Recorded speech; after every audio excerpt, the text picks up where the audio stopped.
Well, welcome. Hello, everyone. I'm Gustavo Tolosa, your Starch Solution Coach. And I'm very glad to be here for another session of our Starch Solution book club. And I'm very happy to see all of you logging in. So, today I want to start by showing you a little article that comes from a question that I had last week about athletes or people that exercise a lot, not just walking or running, but more strenuous exercise. And I want to show you an article that Jeff Novick wrote. And Jeff Novick, for those of you who don't know, is the registered dietitian and of the McDougall program, and he is wonderful. It's just so much knowledge that this man has. He also has a master's in science. He's also a chef, and he has a long succession of degrees and titles after his name. So he's talking about protein in this article, which I got. I don't know if you see this, but I got it from drmcdougall.com website, and I can send it to you in the replay. And he talks about how protein is one of the most misunderstood nutrients in our diets today. And it just receives a lot of attention. Of course, protein was the topic of our earlier chapter to last week and the previous week. So how much protein do you actually need, and how much protein are you actually getting? Those are questions that when people express their concerns over getting in enough protein, I'll ask them two questions. Rarely has anyone been able to answer either, let alone both of these questions. Doesn't that seem strange? Many people believe they're not getting in enough protein, but no one knows how much they need or how much they are getting. After all, without knowing this information, how can anyone know a diet isn't providing enough? So there is a study from the International Society of Sports Nutrition that highlighted some of the discrepancies between our perceived protein needs and our actual protein needs. If anyone should know their protein needs, it should be athletes, especially collegiate strength trained athletes. So let's see how they did. Well, they did, I'll just save you the trouble. They did pretty horrible, okay? They said they gave amounts that are so exceeding what is safe. Clearly we have some perception problems with regard to protein. They're unaware of what the current recommendations are for protein intake, and anyway, it just goes on and on.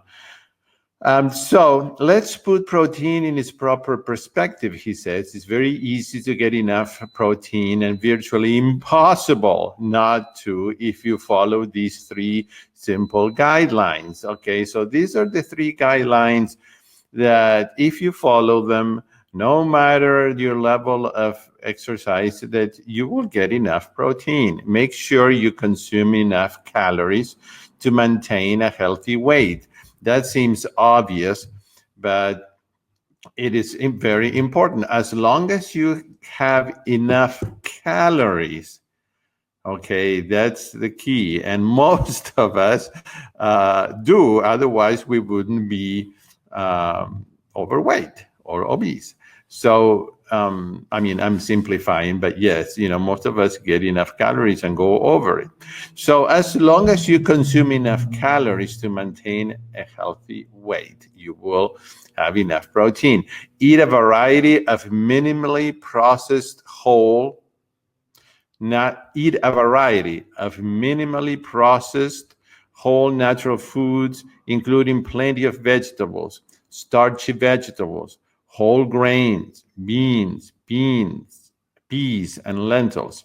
And then greatly limit, or I would say eliminate, junk foods. If you do, you will easily surpass, and notice that he says surpass, the amount of protein you need, even if you're an athlete, even if you include no animal product. However, if you still want to focus on protein, focus on legumes and getting in 1 to 3 servings per day. A serving is half a cup of cooked beans. Simply put, getting in enough protein is not a concern or a health issue for most of us. All right, so I will send you this in case you want to read it. And it's very clear. So yes, will we get enough essential proteins on a whole food plant? Of course, yes. That was chapter 7, I believe, where we saw that we don't need unlimited amount of protein because it damages our internal organs, and have to work very hard to get rid of this protein because when there is an excess, the body has to eliminate it, and it puts a big burden on our several of our internal organs. So you might want to go back and reread chapter 7. As long as you have enough calories from plant food, whole foods, you will have enough protein. Yes, there is a difference between plant and animal protein. Animal protein is contaminated. It has cholesterol. It has, I was going to say, it has cholesterol, added fats, hormones, antibiotics. So that's the difference. You're putting in things that you don't want in the body. Just go to the direct source of protein. Don't put an animal in between. The animal is getting the protein from the same source you want to get it, from the grass they're eating, from the vegetables that they eat. For like we were talking when we were talking about that chapter, giraffes and elephants and all these large animals that don't eat meat, and they have enough protein and enough calcium.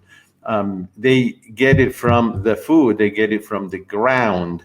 So let's get it from the ground in the clean, pure form without passing through a body and then getting it with all the other elements that we don't want. All right. So you might want to look at that video where we discussed protein, but we're moving on. We're moving on to chapter 8, which we started last week, and we didn't finish it because it is a very dense chapter. Let's put it in here. And okay, here we go. So chapter 8 is about calcium. And I just want to make sure that you guys can see it. Okay, yes, all right. And, okay, hold on. All right. So I will just summarize a little about chapter 8. Okay, let's go here. Calcium comes from dirt, not cows. That pretty much summarizes it. Let's get the calcium from where it really comes from. Calcium is good. We just don't need so much. And then he talks about how calcium deficiency is essentially unknown in humans on natural diets. The industry-funded research shows few benefits of dairy for adults. There have been many studies, some of them actually supported by the dairy industry. And in this one that you can read later on in the book, in this chapter, the authors of these studies come to this conclusion. These are randomized studies that looked at the effects of drinking cow's milk on the postmenopausal women. And he says the protein content of the milk supplement may have a negative effect on calcium balance, possibly through an increase in kidney losses of calcium or through a direct effect on bone resorption. This may have been due to the average 30% increase in protein intake during milk supplementation.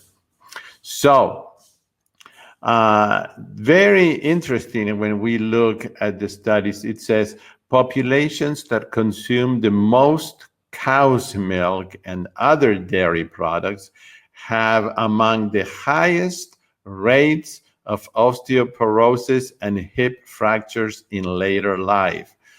This is really important that you underline it and that you maybe later on click on this number 18 here so that you can go to the reference and read the actual article. As it turns out, the more calcium in the diet, the greater the risk of hip fractures worldwide. And this is very interesting.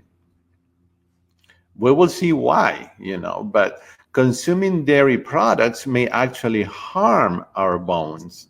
It's not surprising since hard cheese, like Parmesan, burden the body with the largest amounts of dietary acids of any commonly consumed animal foods. So here comes the key to this, which is the dietary acid. And you may wonder, why does that have something to do with osteoporosis? So this is where the answer comes. Very, very interesting and very sad that this is hidden from from the general population. Excess protein and acid in dairy and meat cause bone damage. So look at the United States, Canada, Norway, Sweden, Australia, and New Zealand that have the highest rates of osteoporosis, while the lowest rates are found in rural Asia and rural Africa, where people eat the fewest animal-derived foods and also consume low calcium diets. It really matters what we eat. So the greatest risk comes from foods that are high in protein and dietary acids, including meat, poultry, fish, seafood, and hard cheeses. So here's the explanation. Pay attention to this, very, very important. Our bones neutralize the acids from these foods that we eat. If these foods are very acidic, the body is wise and it has to neutralize the acids from these foods. How does it do it? By releasing calcium, which is alkaline, of course, releasing it or leaching calcium from the bones in the process. So fruits and vegetables, which are alkaline by nature, help to neutralize acids as well. That's why they preserve the bones from being drained by this demanding work. And I want you to look at this list. Okay, so when we're measuring acidity, 10 is the highest number. A 10 is the most acidic food. Not that it doesn't mean acid to your palate like a lemon, which is actually alkaline. It means the amount of acid, actual acid that it has in it. And lo and behold, we have cheddar cheese as being number 10, is the most acidic food. Then follows fish, which cod, but other types as well. Chicken, beef. Interesting that beef is less acidic than cheddar, but still very acidic. And then from then on, peas and wheat flour are one. And then you want the negative numbers, because the lowest negative number is the most alkaline. It's going to keep your body in the alkaline state. You're not going to lose all this calcium from your bones if you eat a lot of spinach. Look, minus 56. Wow. Tomatoes, minus 18. Bananas, apples, potatoes. Potatoes, yes, our favorite food in the starch solution, together with sweet potatoes. And look at the hip fractures. This is incontestable evidence that shows that the more protein a population consumes, the greater the risk of hip fractures. And the second chart shows that the more calcium a population consumes, the greater the hip fractures. Again, South African blacks, Hong Kong, Singapore, New Guinea, Yugoslavia, even Spain, okay, they're low. Then it starts to climb. Israel, United Kingdom, United States, Denmark, Norway, Sweden. Those are places where there's a lot more calcium being consumed. And now we have something that it is so unfair. So unfair because the public is being deceived when you look at labels. And this is one of the things that Jeff Novick teaches when you attend a 10-day program, but actually the lecture is online and it's free, where he teaches you how to read labels. Because of course, there are ways to deceive that are legal, and there are ways to deceive the public so that you won't know the truth. Because of course, if you knew the truth, you probably wouldn't buy it. So milk labeling is notoriously misleading. For example, whole milk is advertised as 3.5% fat. And indeed, it may have 3.5% fat, but by weight, here it is. Here's what the industries can use. You don't know that they can be giving you numbers based by weight instead of based by calories, because they're not required to tell you. Especially, they're not required to tell you at the front of the carton. Sometimes, if you look at the actual ingredients in the back, you might be able to figure it out. So, in terms of calories, which is what you really want, half of the calories come from fat. And most of that is saturated, which is the artery clogging kind. So here's the other one that it's so aggravating when I see this. Even milk that is labeled as low fat or 2%, again, that's by weight, when you look at the calories, and we could do a little exercise with this later on, where we look at a label and I can show you how it is done. So 2% is nearly 1/3% fat from its calories. And then cheese is the worst. It's roughly 70% of its calorie come from fat. And of course, fat is a major contributor to obesity, and obesity goes on to diabetes type 2. So fat is highly publicized as a hazard of consuming dairy products, but dairy proteins and the milk, sugar, lactose also lead to common illnesses. Cancer is caused, at least in part, by both high and low-fat dairy products. And here is something that you may have heard. This is a term that is appearing more and more and more in conferences and lectures. Every time I go to a conference or lecture, I hear the IGF. The protein in milk increases growth hormones. This is nothing to joke about.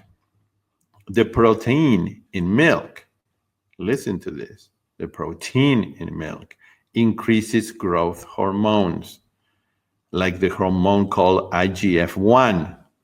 IGF-1, you don't want that. You really don't. It promotes the development and growth of common cancers, such as breast, prostate, colon, brain, and lung cancer. Of course, dairy proteins are also a major contributor to food allergies and more serious autoimmune diseases like rheumatoid arthritis, asthma, and multiple sclerosis. Dairy foods make people fat and sick, plain and simple. Dairy foods are not intended for or tolerated by children or adults. Cow's milk is for calves. And then, even then, it's only meant to be for about the first 6 months of their lives, at most. So look at this list. I'm not going to go through it because you can read. And I do encourage you to read, because just about every disease possible, I'm not going to say all, but just about, is listed here as being produced by the consumption of dairy foods. I'm going to stop here for a minute. Okay, let's see if we have any questions. But before we have questions, I have to say that I think dairy is the worst possible. And I have heard many times doctors talk in conferences and lectures. And of course, we want people to get rid of all animal products to regain health and weight. But if you had to give up one thing, you want to go with dairy first, because it's the most damaging, the most unhealthy thing you can consume. I can't think of anything else. I would, if I had to, if someone was pointing a gun here in my head and I had to eat a steak or a dairy product, I would go with the steak. Okay, I'm not saying that I will eat it or that I eat it, because I don't. But dairy, it's scary. Let's put it that way. Okay, what's the difference between mashed potatoes and pea soup? Maybe I missed that. I'm not sure.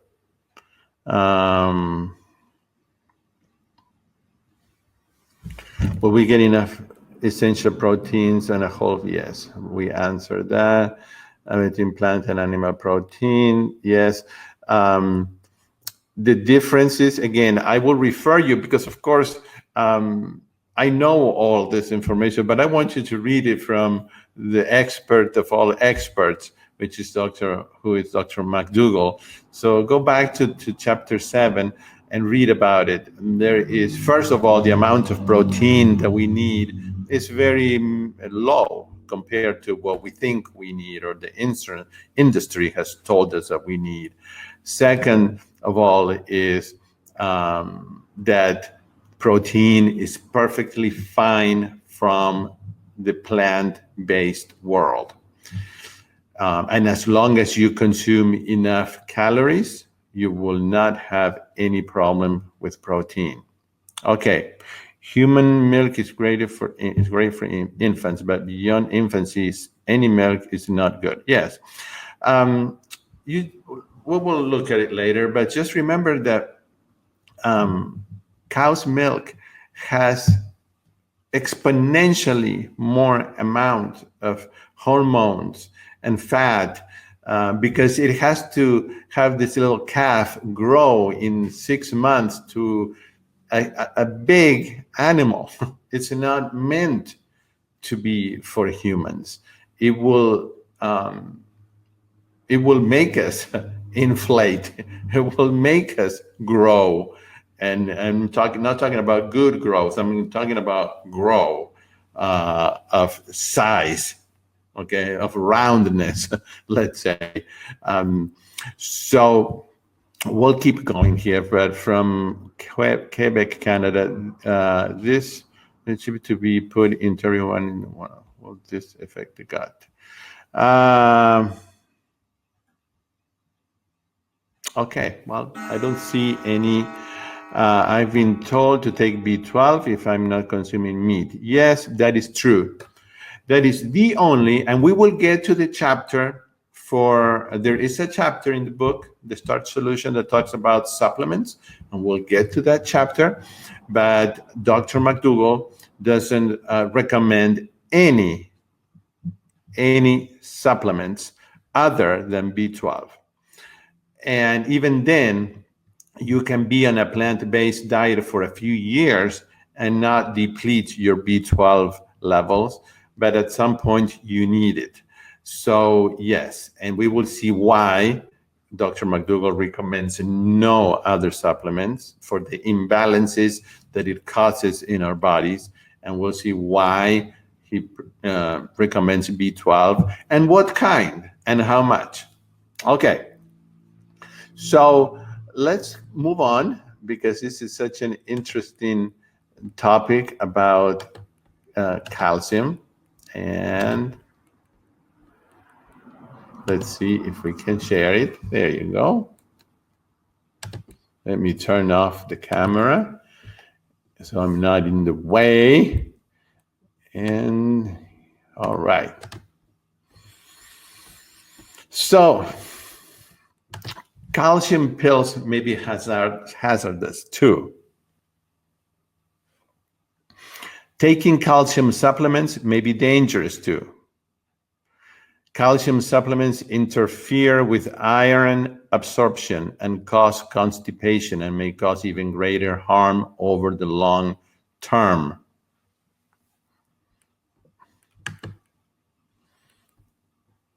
Okay, here comes one of those paragraphs and sentences that are crucial to our understanding, because it really, when it is explained by someone who knows, it makes sense. So Dr. McDougall says, it is not the calcium that benefits the bone, but the alkalinizing carbonate, which neutralizes dietary acids that result from eating meat, poultry, fish, and cheese. So, if not for the antacid, the bones would have to give up their carbonate and other neutralizing agents, eventually leading to bone loss. Other antacids, such as sodium bicarbonate, potassium bicarbonate, or aluminum hydroxide, offer a similar benefit by neutralizing dietary acids and preventing bone loss, even though they contain no calcium at all. And then he cites here a review in the July 2010 in the British Medical Journal that found that calcium supplements without added vitamin D were associated with an increased risk of heart attacks. So he says that taking calcium as an isolated, and that's the word, isolated, instead of getting calcium from a whole food where it's combined with many other nutrients, taking it in an isolated form, concentrated nutrients cause imbalances in the body, which increase the risk of death and disease. And we're going to see that in chapter 11 when we get there. You may not know this, but dairy products have been the foods most often recalled by the FDA because of contamination with infectious agents. And you may not know this, but this is really disgusting. And I can only imagine this, and it makes me sick, and I would not touch any dairy. Dairy foods are also contaminated with viruses, including those known to cause lymphoma and leukemia-like diseases, as well as immune deficiency in cattle. So this is something that actually comes from the Animal and Plant Inspection Services Division of the USDA, reported in 2007, okay? And you can actually read it if you click here on number 45 through 47. This report by the government itself says that cattle in 89% of U.S. dairy operations showed evidence of infection with bovine leukemia virus.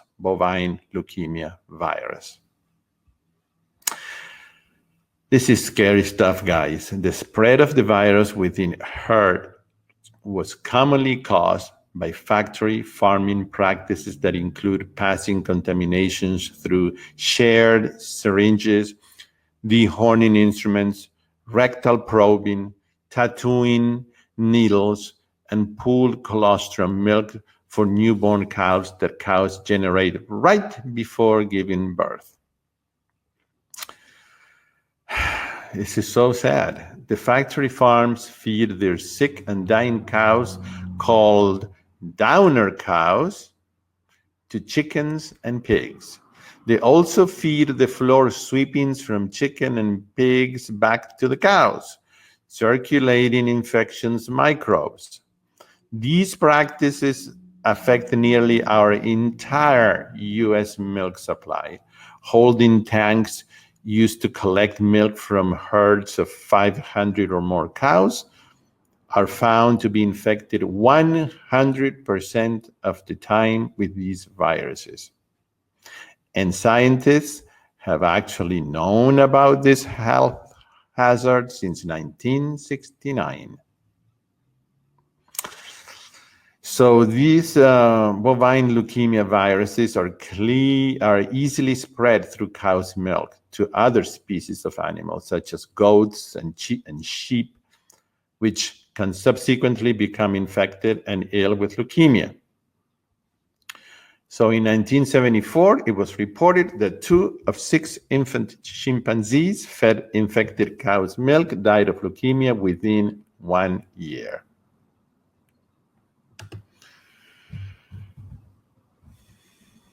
Well, each year in the United States, about 45,000 new cases of leukemia and 74,000 new cases of lymphoma occur for what most doctors claim to be unknown reasons. Although the dairy industry and others may consider research findings inconclusive when they connect these illnesses with bovine leukemia viruses, the burden of proof should lie with those selling this food to you and your family. And nowadays, there are so many options. We have almond milk, we have rice milk, we have, we have so many kinds of milks that we can use that don't come with the amount of contamination and fat and hormones and antibiotics that that cow's milk comes with.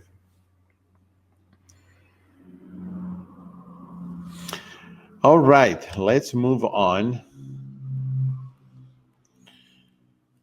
Of course, Dr. McDougall here says, if milk is truly critical to building strong bones, why are humans the only species that continue to drink it after weaning, and the only animal that drinks the milk of other species? If you're willing to stop eating just one group of foods, you will experience the most profound improvement in your health and appearance by eliminating all dairy. Of course, Dr. McDougall says that he feels very strongly about the ill effects of meat and poultry and fish, but he really encouraged you to stop all of them. But if you had to go one at a time, dairy is the one.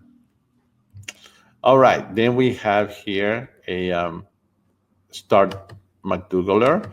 You can go to Dr. McDougall's website, and there is a section for Starch McDougallers there, and you can read about that. So, okay, let's go back here, and let's just see if we have any questions or if we want to talk a little bit. After reading this eye-opening information, do you have any question, guys? I mean, I think it's very clear, and this chapter number 8 is a good one to read a couple of times so that we can really process all the information. But the fact is, it's not needed. It really is not needed. And I think that if all of us could see how, in what conditions this milk is taken from these animals that are hurt, and because they're hurt, because they're connected to these machines almost 24/7, and they have pus. We haven't even talked yet. Maybe we won't because it's disgusting. But the amount of pus cells that are allowed in milk, you can go later on to the internet, put pus cells allowed in milk. You know, the government has a certain number. You would think that you don't want any pus to be drinking it, every day, but quite a high number. You will be surprised to see what the number is. I don't recall it by memory, but it is shocking how much pus they're allowed to give you in the milk. Of course, the pus comes from all the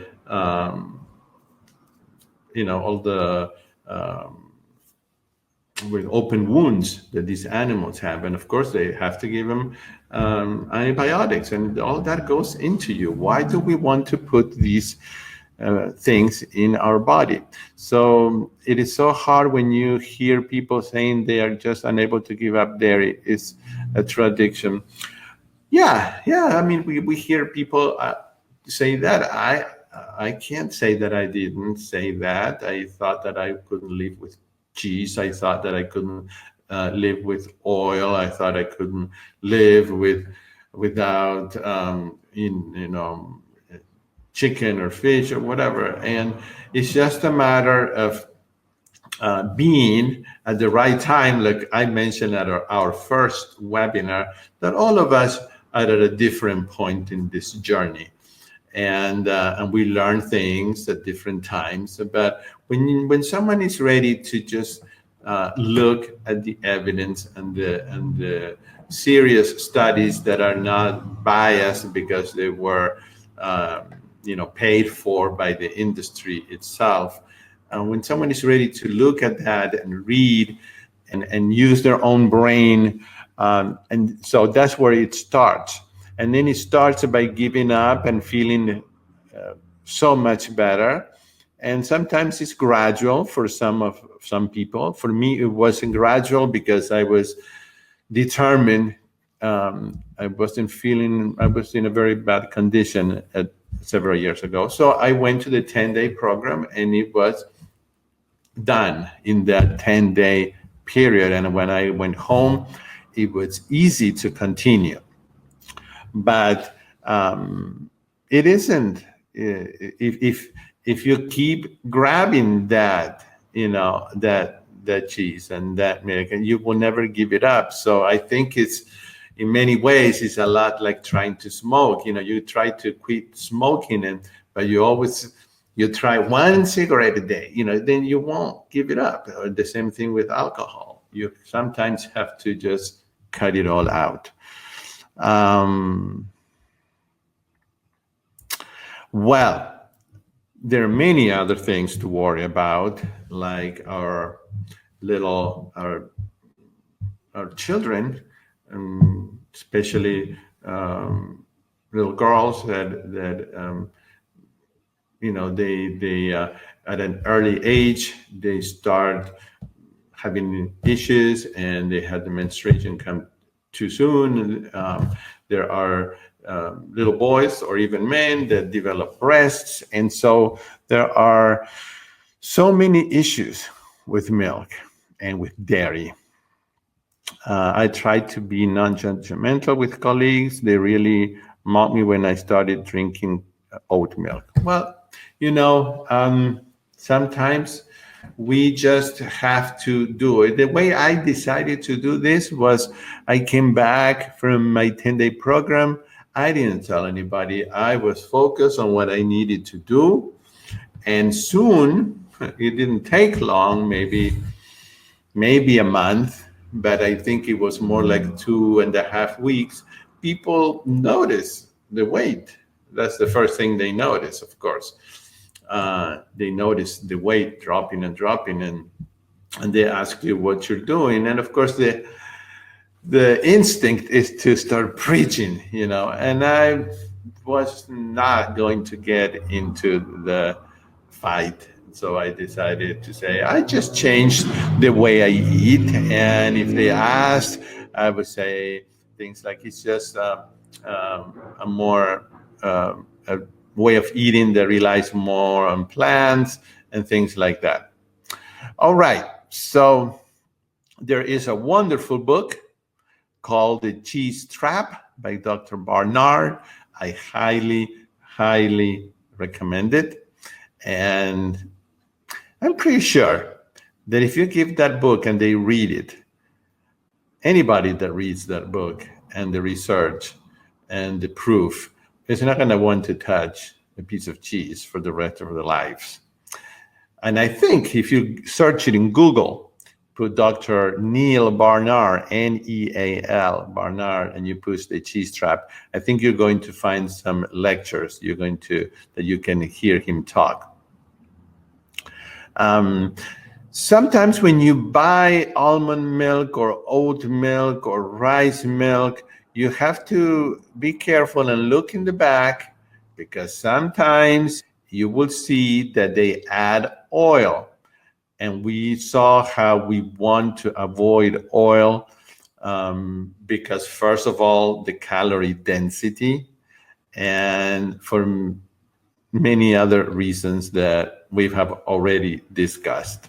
So try to look and make sure that it doesn't have oil added. And of course, the best thing is to just make your own. It really is not difficult. You just soak some almonds and maybe overnight, and the next day you put it in the food processor, and then you you strain them, and there you go with the milk, and that's pretty much pure. After the 10 days, okay, I was coming from the SAD diet, the standard American diet. And so my first 3 days of detox were kind of miserable. And some people go through that. Some people go through very miserable. Some don't. I did have about 3 days that it was feeling bad because I was going to the bathroom all the time, and I was having symptoms like a cold, or I felt feverish, or I don't know. It was just weird. But of course, I was there, and Dr. McDougall was there, and so you could ask anytime. But that's normal. And then after that, oh my goodness, the first thing you notice is the level of energy. So like someone gave you a shot of energy, and the amazing thing, and even today that I still have, is the feel of having energy that is constant. You don't have ups and downs during the day. I did have a caffeine habit. No, I did drink caffeine, and there are some coffees that are made naturally, and they're getting better and better. And those I have tried, and they're wonderful. So I could also send you that information later on if you want it. All right, so let's just have a preview of next chapter here. And next chapter, oops, hold on just a minute. Let me turn off my camera, and now go to share. The next chapter is kind of funny, but it's not. Of course, that's the title is Confessions of a Fish Killer. Dr. McDougall learned to love the ocean at a very young age, and then he lived in Hawaii for many years, and he loves surfing and spending time in the ocean. And so this chapter is pretty much to talk about fish. So since the 1950s, 90% of the world's fish stocks have been exhausted by the fishing industry. And, like he says, we might justify eating sea creatures if we improve our health and saved our lives. Even if doing so would devastate the oceans and kill off their inhabitants. But what if the opposite were true? What if eating fish in the amounts commonly recommended by health professionals posed a health hazard rather than a benefit to us? Only 10% of all large fish are left in the sea. Look at that. By 2048, if there are no changes, fish is supposed to be extinct. And again, what is the big deal about fish? You probably know. If someone says omega-3 or omega-6, what do you think of? Fish. Why? Well, because the fish industry has done a great job brainwashing us, just like the dairy industry has done a great job. And when you mention the word calcium, what do we all think? Milk. And when we mention the word protein, what do we think? Meat. Okay, so those are tactics that were very successful. So omega-3 and omega-6 fatty acids are called essential. Why? Well, because we cannot make them. Our bodies don't make them. The fish or the animals cannot make their own either.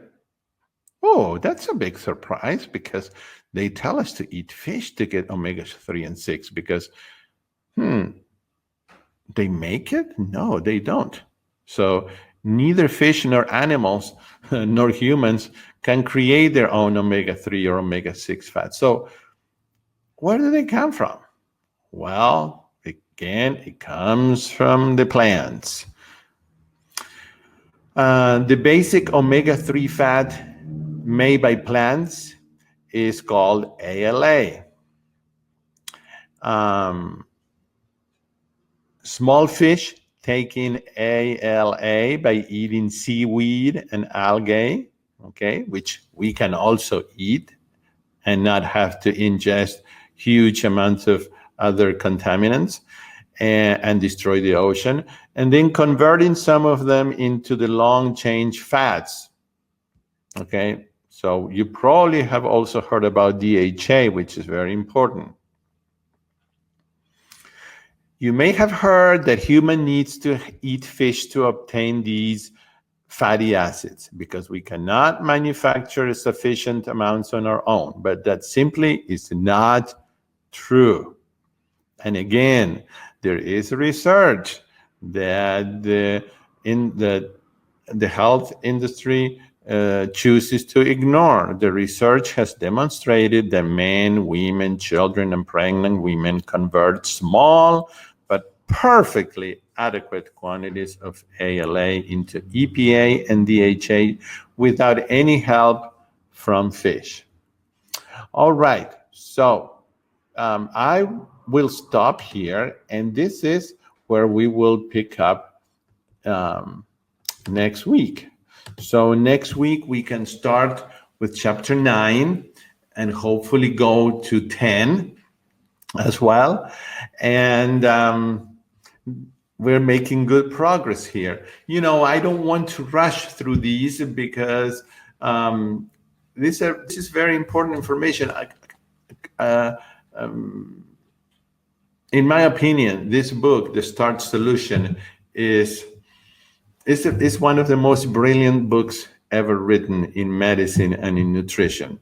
The latest book that Dr. McDougall wrote, which is called The Healthiest Diet on the Planet, which I think it should be our next book to read together, is also wonderful. And it has in it something that is very important to Dr. McDougall. He rejected writing this book several times, even though they offered large amounts of money, but he rejected. He said he had written everything he had to read, to write or say. But eventually he agreed with the condition that they include something in that book. And we can talk about what that something is. I use a pressure cooker often, every day and several times a day. Actually, it's on right now. I do. It's and I have 2 pots so that I take one out and I can put back in another one with something else.